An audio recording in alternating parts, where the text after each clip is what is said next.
Hajahaw, kauntag bahaw, magandang buhay mga piyo, kumusta ang araw nyo? So for today's video guys, ilang araw nang hindi maganda yung pakiramdam ni Lolo.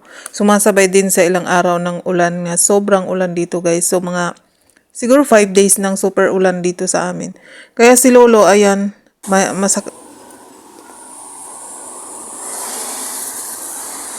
pakiramdam. So, ngayon, kaya nag-focus ako sa kanya guys, hindi ako nag-video-video, wala talaga akong video-video for ilang mga days na. So, kasi si Lolo yung bumaba yung oxygen niya, at saka first time mo makita sa kanya, as in, hirap siyang huminga talaga guys, kaya yung natakot din ako kasi wala sila upan dito, kami lang dalawa, so chinat ko na agad yung mga anak niya sa GC namin na si Lolo is not feeling well. Kaya buti na lang nung gabi na maaga umuwi yung boss namin at saka nakita niya yung sitwasyon ni Lolo. Pero na okay na si Lolo, na siya na stable na yung breathing niya at saka yung kanyang tawag dito, oxygen na measure, count is okay na. So thanks God, pero may ubo pa rin siya at saka sipon, pero medyo stabilize na yung niya, yung breathing niya. So guys, lumabas nga ako saglit kasi pupunta ako ng Family Mart at saka nagpunta din ako dito kasi gusto ko bumili ng snacks kasi pag nagkakagutom. So dito ako pumunta sa mini na grocery na lahat dito na meron snacks. Mga yung mga chichirya andito sa loob ng dito sa market. So bumili ako ng mani lang yung binili ko diyan. Kasi bumili din ako ng carrots doon sa palengke. Ay dito na nga sa palengke, ayan yung marami palang candies dito at saka mga chocolates. Parang kilo-kilo, hindi naman ako nagtanong. Tsaka merong manchir. Ayan merong manchir at saka merong to? Ano bang tawag dito? Corn chips, iwan ko. Basta yung para siyang sapari. Ayan, at saka meron din silang, ayan, onion spring. Onion spring yan, di ba, sa Pilipinas? Yan. Naglibot-libot muna ako kasi si Lolo, okay naman na si Lolo nung iniwan ko siya. Natulog lang siya. Ayan, yung mga biscuits, yan. Tsaka, medyo mura dito 75 NT lang yung mga $75 yung mga ganyan. So guys, ayan na. So sa sobrang laging may lindol, aftershocks, nakakatakot yung Ewan ko pag yumanig yumanig, parang pag may lindol, lahat apektado. Alam mo yung ganun, parang buong Taiwan kasi nga maliit lang yung Taiwan, kaya lahat talaga gumagalaw dito, lahat ng area ng Taiwan is nakaka-feel talaga ng lindol. Mahina man pero nafi-feel pa rin nila. So ayan na nga guys, nagtagal-tagal muna ako dito kasi nagpaalam naman ako sa kanila na aalis ako. Ayan na, pauwi na ako guys.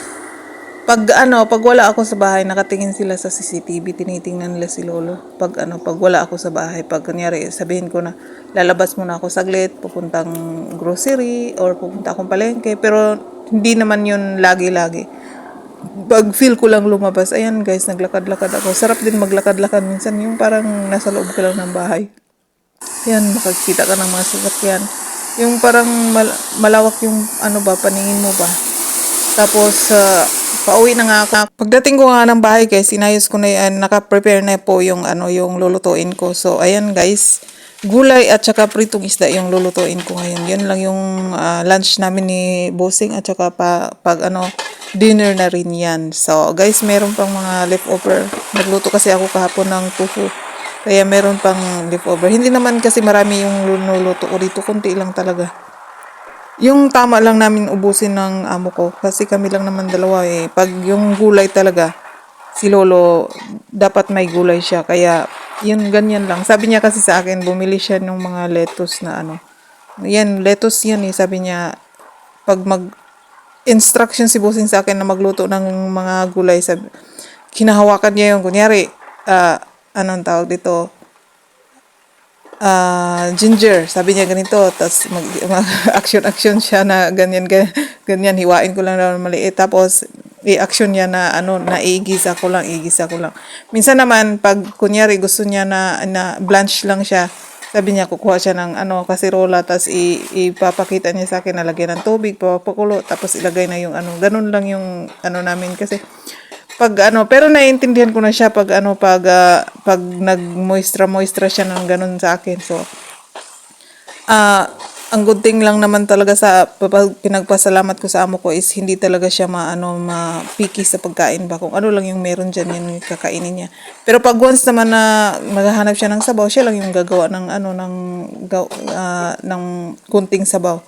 Papainit lang siya ng tubig, tapos lagyan ng sibuyas, itlog, or anong may makikita niya. So ayan guys, yan yung kalahati ng isda na binili niya. Dapat nakalimutan ko ilagay muna yung ginger kasi pag nagprito dapat lagyan ng ginger kasi ayaw na niya ng malangsa ba. So ayan na nga guys.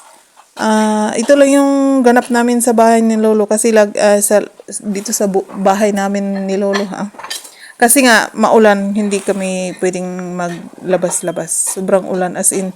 Guys, this is for today's video. Thank you so much for watching. This is Darling Vlogs. Bye-bye!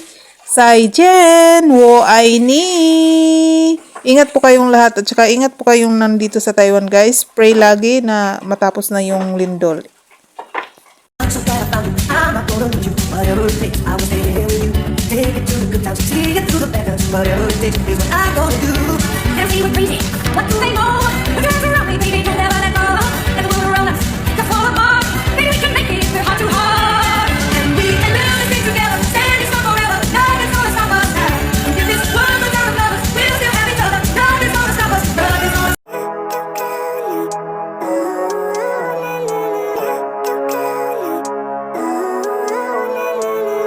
Living life, every day, late at night, not okay.